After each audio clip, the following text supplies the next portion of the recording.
So I moved to Lansing, Michigan in 2007, and when I first moved here, there were a lot of things I did not know. In fact, we didn't have things like YouTube when I first moved here, or just all these forums that you could find out information. So I wanted to create this video for those of you who are watching this channel, who are maybe wondering, what are some things that I might miss? What are some things that I need to know before moving here? You can learn from my mistakes. I'm gonna be telling you a bunch of stories of things that I had to learn the hard way. And be sure to stay tuned until the last couple, because these last two are things that drive people absolutely crazy. So let's get started with this next episode of Lansing, Michigan Life right now.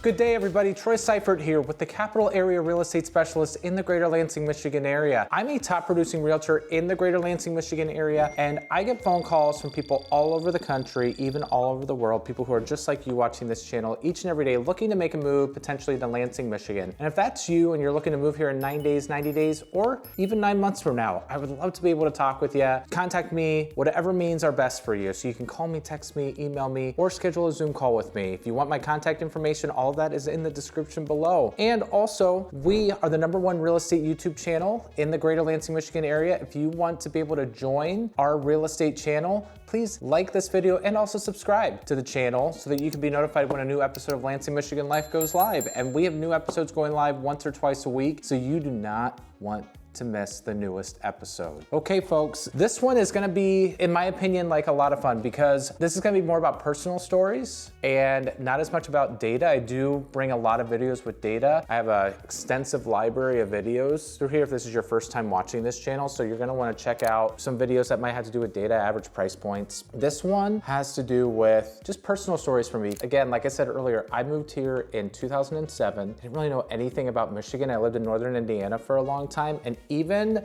though Indiana borders Michigan and Michigan's just north of that, there are still some things that are definitely different than Indiana. I wanted to create this video just as a courtesy for you guys because I didn't have this type of stuff when I first started moving to Michigan. So let's get this started. The first thing that I wish I knew about when I first moved here was the Lansing City income tax. The Lansing City income tax. I have talked about this a couple times, but I do want to share a personal story with you of how I had to learn the hard way on this, because even if you rent or you decide to buy, if you have a major job in the Lansing area or even East Lansing, if you're an MSU professor looking to move here, you're gonna have a city income tax through East Lansing. If you're gonna work at University of Michigan Sparrow or McLaren or any of the major corporations throughout here, you're gonna have to pay this. Now, if you work for some of the insurance companies like Jackson National Life or General Motors or auto owners, any of those major corporations, you're not gonna have to worry about this because you're in a different township. But if you're a doctor, if you're working for the state of Michigan looking for a government job, you're gonna have to pay this. And I learned this the hard way when I was renting. See, when I first moved here, I didn't work at a big corporation where in the back of their mind, they knew what the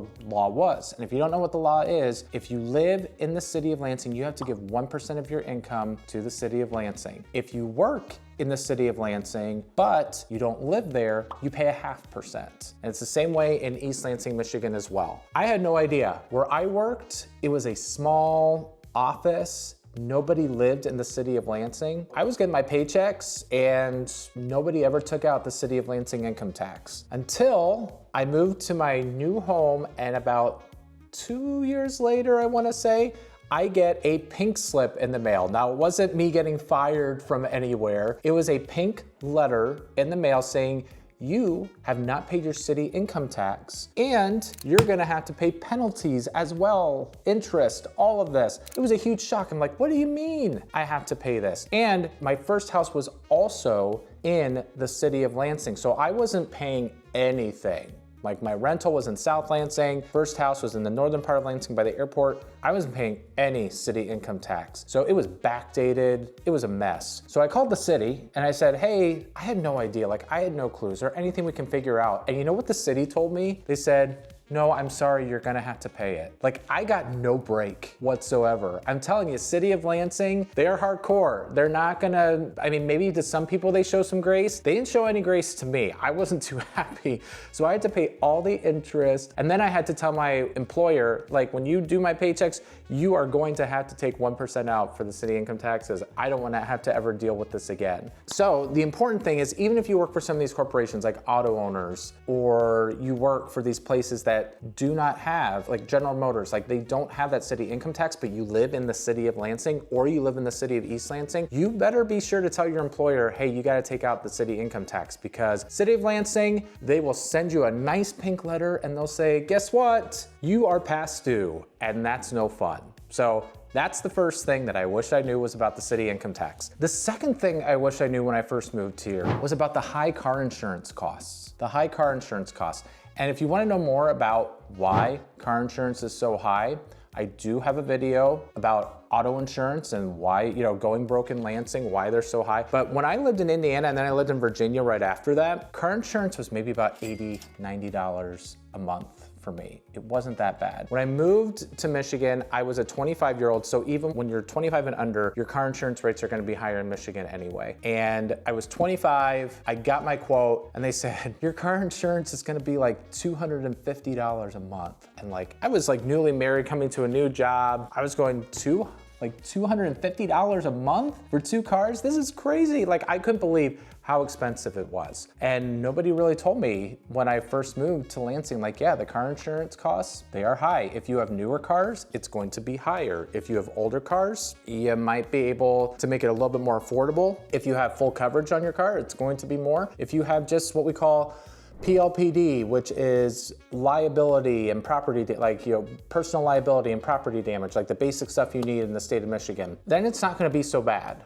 But car insurance is high, and then coming to Michigan, I had to learn how high it truly was compared to other states. In fact, in Michigan, we are in the top 3 for the highest car insurance rates in the entire country. Number three thing I wish I knew. Snow plows aren't perfect. Snow plows aren't perfect. I think I had in my mind that moving to Michigan, because everyone talks about the snow, that the snow plows just had a really good system where they would just be able to plow the roads and everything would be great within hours. And I was pleasantly surprised when I moved here. I don't know what made me come up with that assumption, maybe just because people think, oh, Michigan's cold, they just have a much better system.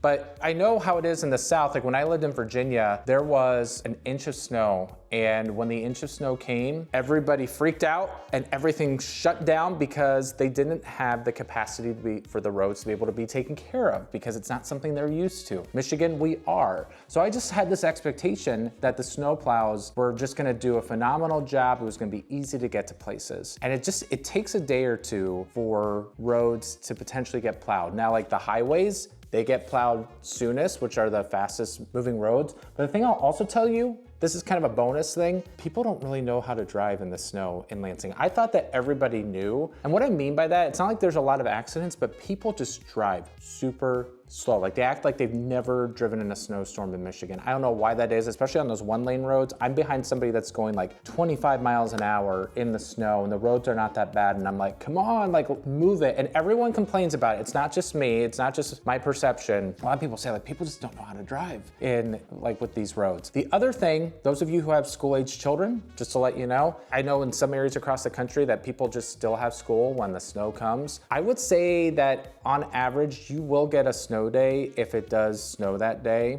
If you get a few inches of snow, it's not like they just have school happening all the time. So there have been more school cancellations than what I originally had thought. Again, because of the condition of the roads. I think, probably something happened where somebody might have gotten into an accident because they did not cancel school, and maybe it was a fatality or something like that. That can sometimes happen in school districts and in, just in areas. So just to let you know, you're not going to be exempt from having snow days. You will still have snow days in the Lansing area, okay?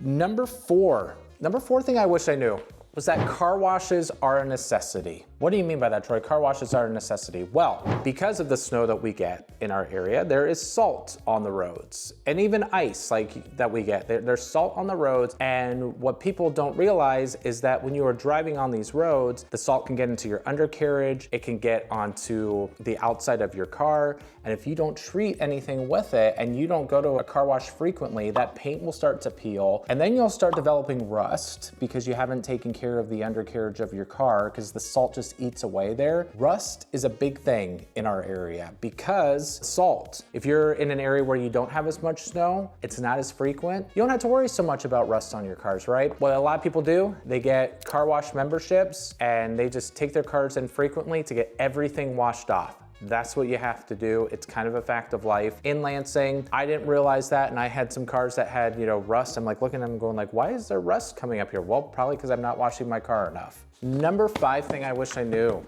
was that summer weekends equals an empty city. Summer weekends equals an empty city. What do I mean by that? Well, I was in a job where it really required a lot of volunteers, and I had to depend on those volunteers around the entire year. School year, everyone's around, great, but when summertime came, nobody ever told me that tons of people had cottages an hour or two north. Nobody told me upon moving here that watch out for summer because everyone takes off. Why? Because it's so cold, everyone just gets cabin fever, and when the nice weather comes, everyone flees.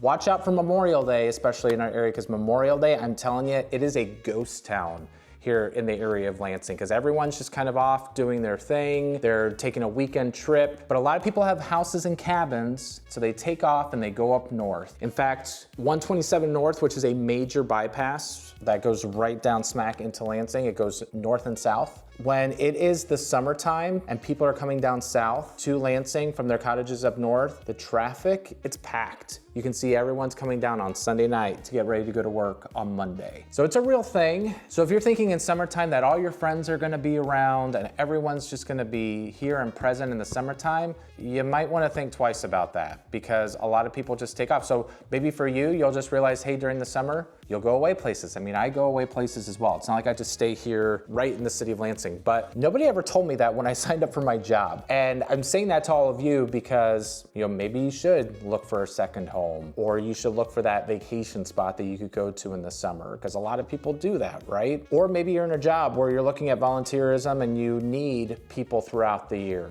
That's just something that you need to be aware of, that when summertime comes, and I think I mentioned it even in East Lansing, the students go away in downtown East Lansing. It's a ghost town there as well. It's just summer is a vacation time for everybody and everybody's going to the Great Lakes. If you're from the East Coast, just think of it in this sense that like East Coast has the ocean, so we've got the lakes and that's just where everybody heads. Number 6, these are the last 2 that drive everybody nuts in our area that I think people wish they knew. One of them's real estate related, one of them's not necessarily real estate related. So number 6 thing I wish I knew was that property taxes can be confusing. Property taxes can be confusing. What I will say about property taxes is that when I was first looking for homes, there was this beautiful home. I was looking in 2008, 2009 when the market was crashing. So home prices were going down. People were already overpricing their homes. And there was like a nice Cape Cod house that we really liked and we were ready to put an offer on it. But then looking at the MLS sheet, which showed the taxes, I didn't realize like the taxes were like $4,800 for this house that was priced at $140,000,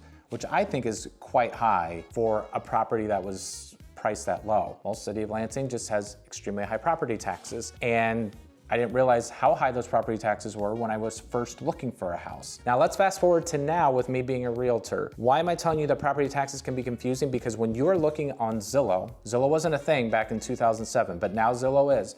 When you're going on Zillow, when you're going on realtor.com, when you're going on those home property search sites, what you need to realize is they're going to be showing you the current taxes for that year. So you might look at it and go, hey, these property taxes aren't that bad. So if you're with a trusted agent, they will be able to tell you, hey, your taxes are going to go up after a year or two. So after the year or two, there is no cap to your taxes. So what happens? Well, in the state of Michigan, your assessor can reassess the property, look at the purchase price when you first buy it, and then they are able to take the taxable value, this is the only time they're able to do this, take the taxable value no matter where it was at the previous year and match it to up to half the purchase price or what their assessed value would be. So your taxes, essentially, like if you bought a home that hadn't been on the market for 15, 20 years, your taxes could more than double. If you bought a house and it's been like 5 or 6 years, again, with the purchase prices going through the roof the last several years, your taxes could go up by 25, 30, 35%. That's the rule that Michigan has, is that there is no cap to your taxes when you purchase a property. Now, every year after that, your taxes can only go up a maximum of 5%. So that's where everyone gets confused, because they're like, well, I'm moving to a city, right? Like, they can't go up that much. Well, Michigan created that law to where, yes, they can, once you purchase a property. So you've got to be aware of that when you're looking for a house and the taxes don't look that bad, but the purchase price might be high. You got to be fully aware. And that's where a real estate agent will be able to help you out. Last one. This is the very last one. The one that drives everybody crazy is that road construction season is real. Road construction season is real. I can't tell you the amount of times every single year people complain because there's a new route that gets worked on. Why? Because our roads are not that great and they need to be able to help fix the roads, yes, but there's always some sort of ramp, some sort of route that creates a detour that's an inconvenience for everybody. So yes, you have another season that we like to joke about in Michigan called road construction. Usually it lasts from March all the way until September. And I just know moving here, like when I lived in Indiana, there was never really any road construction. Even in Virginia, there wasn't a ton of road construction. I moved to Michigan, I was going, what is this? Like, I had to be rerouted and go through detours all the time. So it drives people crazy because we don't like change as a culture. So when your route has to change to your commute because of a route that has to be reconstructed, it can kind of be annoying. And we've had some major construction projects that have happened each and every year. So just be aware, construction season, it's a real thing. Even just this week, in my city of DeWitt, they're closing down a road for 3 months. That's gonna inconvenience everybody. They're gonna have to detour around it. And then in the spring, they're gonna shut down the second half of it. It's like this months-long project. Everyone's gonna be frustrated. And they've also shut down this road 2 or 3 times in the past before. Like, you're going, when does it stop? When will it stop, right? So again, just something for you to be aware of with your commutes, that yes, we have highways. Yes, things can be faster, but just be careful when it comes to road construction season because your commute could be affected. Okay, everybody, I thank you so much for watching this video. Hopefully it was helpful. Hopefully it will help you be prepared, have expectations, and not make some of the same mistakes that I did, okay? I think maybe it'll make you feel better that, hey, I won't make the same mistakes that Troy did, okay? And I'm happy to be able to share this with you. If you are looking to move here and you need clarification on anything I've talked about, or you're looking to potentially move here in the near future, contact me at any time. Anytime. I prefer Zoom, so schedule a Zoom in the link that's provided, or you can call me, text me, email me as well. All my contact information there in the description. And if you like the content, please give me a thumbs up. Also subscribe to my channel so you can be notified when a brand new episode goes live of Lansing, Michigan Life. Thanks everybody. I hope that you continue to enjoy your day. And until next time, take care.